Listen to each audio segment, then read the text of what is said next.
A closed-door contract summit inside LIV Golf just descended into an open revolt. 7 marquee stars handed back their new paperwork unsigned, looking executive leadership in the eye and delivering a direct 5-word ultimatum: "We prefer cold, hard cash." LIV promised to revolutionize pro sports with guaranteed bank deposits, but this new offer changes the entire dynamic. Management is attempting to force players into team equity contracts, a move key figures inside the locker room are treating as a golden trap. I believe LIV is pushing this structure because the league's raw cash burn is finally catching up to them, but forcing players into illiquid team shares could tear the tour apart. Do you think these players are right to hold out for guaranteed cash, or are they being short-sighted about franchise ownership? If you are a golf fan who wants the real story behind the money, hit that subscribe button right now, drop your opinion in the comments, and hit the like button so more fans find this channel. This is the full story of the contract demands, 7 marquee stars standing their ground, and the ultimatum that could rewrite pro golf's future. Nobody expected a financial standoff to hit LIV Golf this fast, but what happened inside that meeting room made the original PGA Tour defections look simple. To understand how this standoff started, you have to examine the original promise that built LIV Golf in the first place. They lured pro golf's biggest names away from established legacies, using raw, guaranteed cash, paying upfront signing bonuses that reached 9 figures. Players walked away from historic tournaments because those bank transfers were instant, zero risk, and completely liquid. The financial calculus was straightforward: guaranteed money in the bank versus the weekly volatility of prize money on traditional tours. Now management wants to flip that model entirely. Instead of renewing expiring contracts with guaranteed cash payouts, leadership is pushing its headline players to sign long-term team equity extensions. On paper, executives frame this as giving players real ownership in 4-player franchises like the Crushers, Range Goats, or Ripper GC. In reality, equity in an unproven sports league carries massive hidden financial risk. You cannot pay swing coaches, private aviation costs, equipment reps, or caddy percentages with illiquid paper valuation. If a franchise fails to secure multi-million-dollar corporate sponsors, that equity quickly becomes a financial anchor. The 7 stars holding out know that guaranteed liquid cash provides absolute security, while team equity ties their entire professional future to an uncertain corporate structure. The league tried to sell this as a generational partnership, but the locker room saw it as a cost-cutting maneuver disguised as an opportunity. To compound matters, traditional sports franchises take decades of television contract growth and regional fan loyalty to yield dividend returns, while professional golfers operate within a finite athletic window where liquid capital must be secured immediately. Furthermore, player agents began calculating tax liabilities on theoretical equity allocations, realizing golfers could face immense tax bills on illiquid valuation increases without receiving cash distributions to pay those debts. This created an immediate consensus among elite players that team equity was a liability rather than an asset. Leaked internal memos suggest management planned to enforce this rollout universally, but they completely miscalculated how fast their biggest draws would fight back. The secret summit took place during a tournament week behind locked doors at a private resort facility. Senior executives, backed by financial advisors from the Saudi Public Investment Fund, laid out heavy black binders in front of the league's core talent. The proposal was aggressive: accept 40% of future earnings in team equity, or risk losing priority contract renewal terms. The room stayed silent while executives talked through enterprise valuations and projected broadcast rights growth over the next decade. The financial presentation relied heavily on aggressive revenue multipliers borrowed from established leagues like the NFL and Premier League, completely ignoring that individual golf operators bear their own travel, coaching, and support crew payroll expenses. Executive consultants detailed complex cap tables and future liquidity options, assuming players would accept corporate jargon in place of bank guarantees. Then the first major crack in the room appeared. Bryson DeChambeau, captain of the Crushers and one of LIV's most valuable assets, was the first to inspect the fine print. DeChambeau is known for treating golf like an exact science, analyzing every numeric variable down to the millimeter. When he looked at the equity distribution schedules, he noticed that player equity was locked behind mandatory league performance metrics and long-term exclusivity clauses. He pushed his contract binder back across the mahogany table and stated plainly that paper valuation does not cover real-world operational costs. DeChambeau pressed executives on how equity in a four-man team could be converted into immediate cash flow when vendor invoices arrive for high-resolution launch monitors, biomechanics technicians, and custom club development. He pulled out his own financial spreadsheets to demonstrate that running a championship-level squad requires millions in liquid operating cash each season. His refusal established the initial baseline of player resistance, proving that even LIV's most data-driven promotional figures were unwilling to exchange guaranteed money for speculative corporate equity. Executives tried to dismiss his objection as an isolated incident, but the momentum against the contract model built immediately. Right after DeChambeau set the boundary, Dustin Johnson stepped forward as the second star to reject the terms. Johnson had taken one of the largest upfront cash guarantees in sports history to join LIV, and his entire career strategy was built on absolute financial certainty.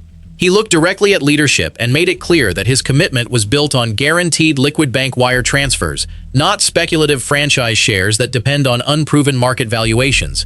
Johnson explained that as captain of Four Aces GC, his operational expenses require immediate capital, and accepting illiquid shares would completely shift financial risk from the league onto his personal shoulders. Johnson explicitly detailed that signing bonuses on paper mean nothing when cash payments for elite caddies, personal trainers, and private travel schedules are fixed costs that must be paid out on the first of every month. He reminded executive leadership that top players gave up established PGA Tour legacies specifically for liquid guarantees, and altering that deal structure midstream destroyed trust. By standing firm alongside DeChambeau, Johnson effectively removed any illusion that the senior veteran leadership would fall in line with executive mandates. With two of the league's biggest cornerstones firmly aligned against the offer, management lost control of the negotiation room. Cameron Smith became the third marquee star to hand back his contract unsigned. As captain of Ripper GC and the reigning Open champion when he made his leap to LIV, Smith brought unique international leverage to the table. His presence was the entire anchor for LIV's massive expansion into the Australian market and its surrounding corporate sponsorships. Smith made it known that taking on illiquid equity while sacrificing international schedule flexibility was a complete non-starter for his group. He pointed out that equity values in an unlisted sports league do not help build long-term talent infrastructure or secure top-tier support staff for his team.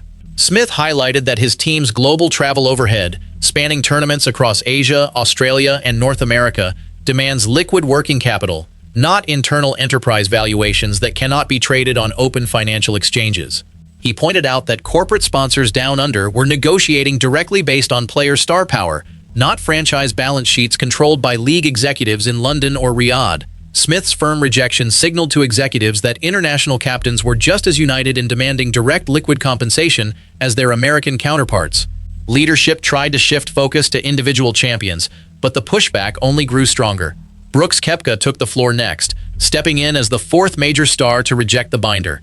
Koepka, a five-time major champion who has never shied away from direct confrontation, dismantled the executive presentation line by line. He pointed out that team equity in a league without established television rights revenue carries zero immediate valuation in the broader sports media landscape. Koepka challenged leadership directly, asking them to name a single independent buyer currently willing to purchase a LIV franchise team at the inflated enterprise numbers listed in those black binders. He added that major championship winners step onto the tee box to compete for tangible legacy and direct compensation, not corporate balance sheets dependent on Central League subsidies. He made it clear that until the market validates those franchise numbers with real outside capital, paper shares were worthless to elite athletes in their prime. Koepka slammed his binder shut and stated that if executives believed the equity was worth so much, they should retain it themselves and pay players in cash. Koepka's aggressive pushback turned what was supposed to be a standard contract signing into a complete rejection of executive strategy.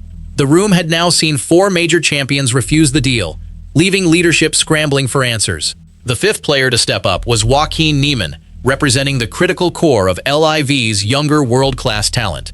As captain of Talor GC, Niemann represented the exact demographic LIV desperately needed to retain in order to prove it was a long-term competitive circuit rather than a retirement home for aging stars.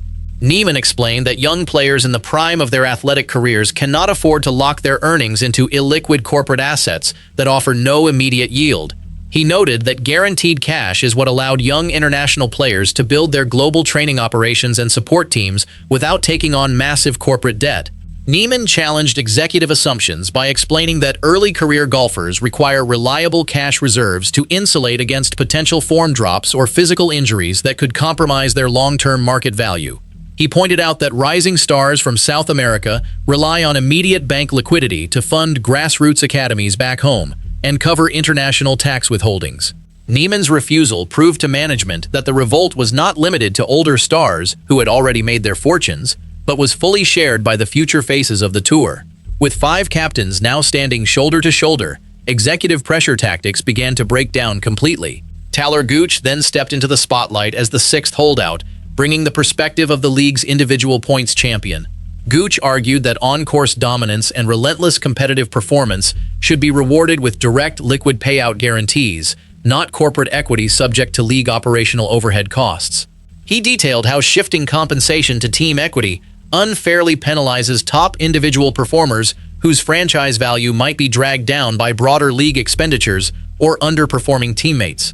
Gooch noted that an individual golfer's primary earning window depends on capitalizing immediately while playing at peak form, and deferring earned income into long-term equity structures dilutes the return on competitive excellence. He highlighted that individual tournament performance dictates a player's career trajectory, and that corporate dilution in team equity models dilutes hard-earned prize money earned on the green. Gooch made it clear that players who deliver results on the leaderboard expect direct bank transfers that reflect their immediate competitive value. His refusal showed executives that even players who had benefited most from LIV's individual prize structure were unwilling to compromise on guaranteed cash terms.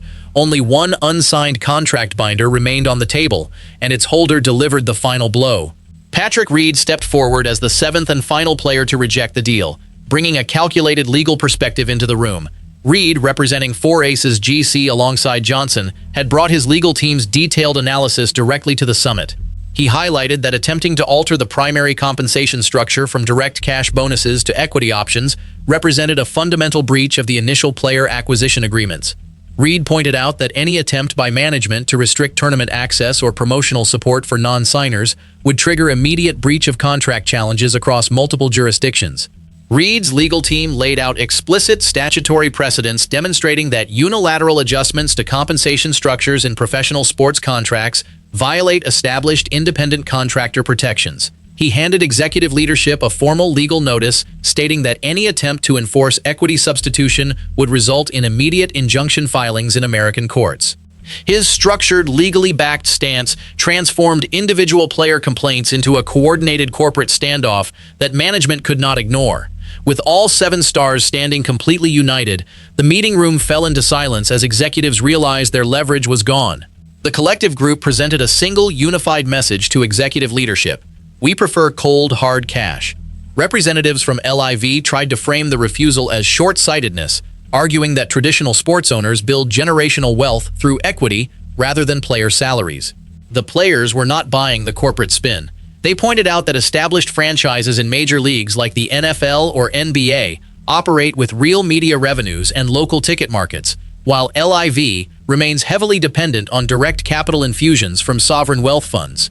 The players pointed out that sports owners control stadium concessions, regional broadcasting rights, and merchandising infrastructure, whereas individual golfers within LIV control none of the overarching league assets.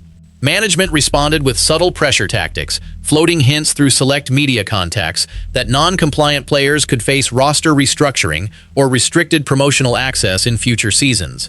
Executives attempted to play the team captains off one another in private sidebar conversations, offering temporary cash carve-outs to individual stars if they agreed to publicly endorse the equity framework.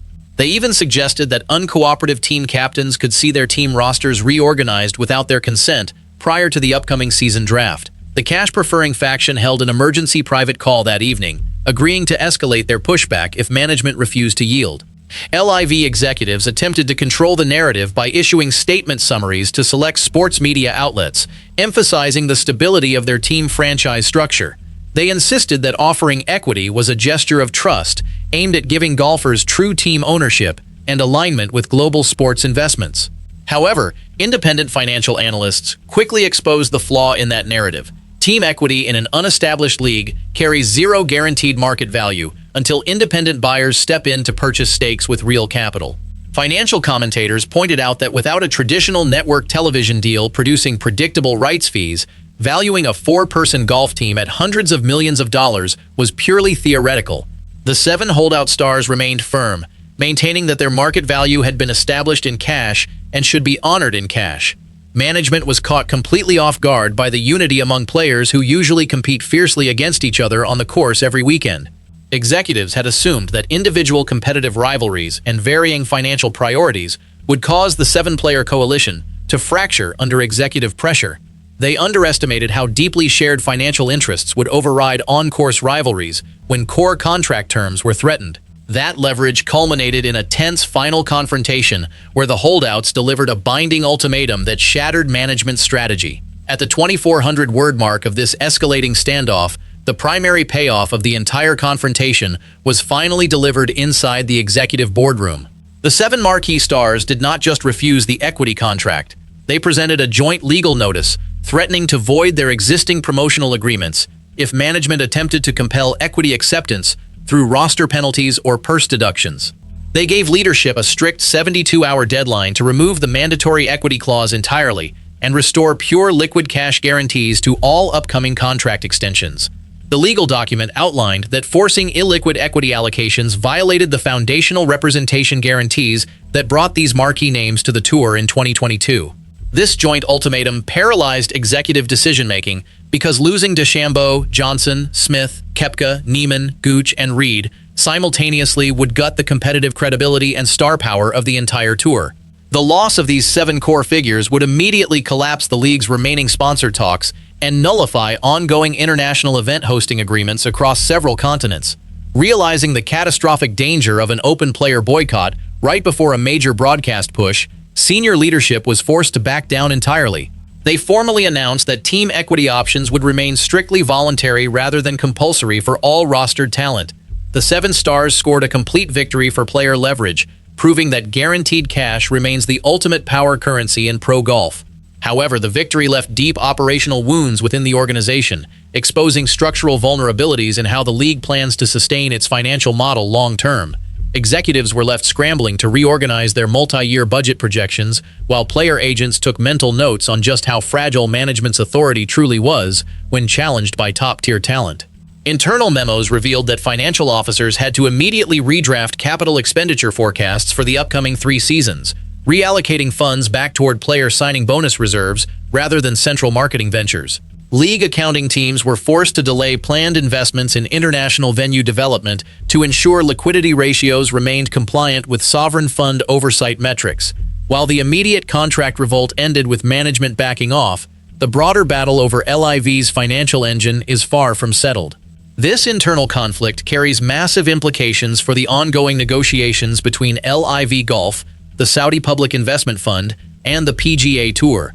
If LIV cannot successfully transition its top stars onto an equity-based model, its ongoing cash burn remains extraordinarily high, complicating long-term sovereign wealth investment strategy.